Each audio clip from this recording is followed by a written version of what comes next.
What an asset this part of town is for Kansas City, to have the Negro League Museum, the Buck O'Neill Center, the American Jazz Museum, and of course the great Royals Baseball Academy, all in a single area. Just great for your community, and I think a testimony to the spirit of the community here in Kansas City. It commemorates baseball history, but it's more than that. It's a tribute to African American entrepreneurship and the culture that existed during the period of time. On June 27th, all of our players will commemorate the 100th anniversary by wearing a special logo, special patch. A number of our teams are planning special tribute games throughout the year. There will be features on the MLB network. The story told on the walls of that museum is incredible, and really just about young men that just wanted to play the most popular game in this country, baseball. Many of them weren't allowed to play at the highest level despite their talent because of the color of their skin. Today, standing on this hallowed ground, the feeling I'm most left with is gratitude. Gratitude that we have this treasure with us right here in Kansas City. Gratitude that the Negro Leagues and the Monarchs are part of our legacy, and that the Kansas City Royals have the privilege of being up close to their extraordinary history.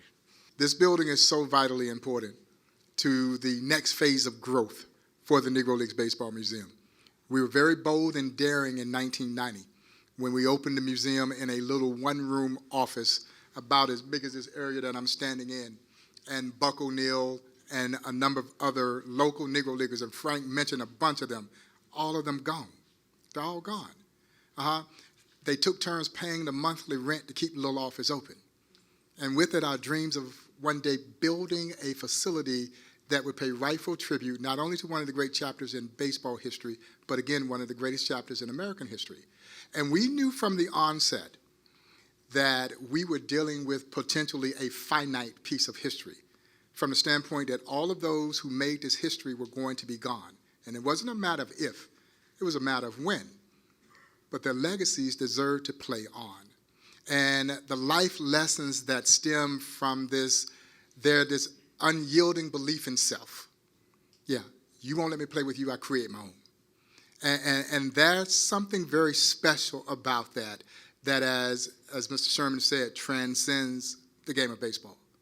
Yeah, it transcends race, it transcends age, and it transcends gender. And that's all wrapped up inside this beautiful story of the Negro Leagues. A group of individuals, talented individuals who just wanted to play ball. That's all.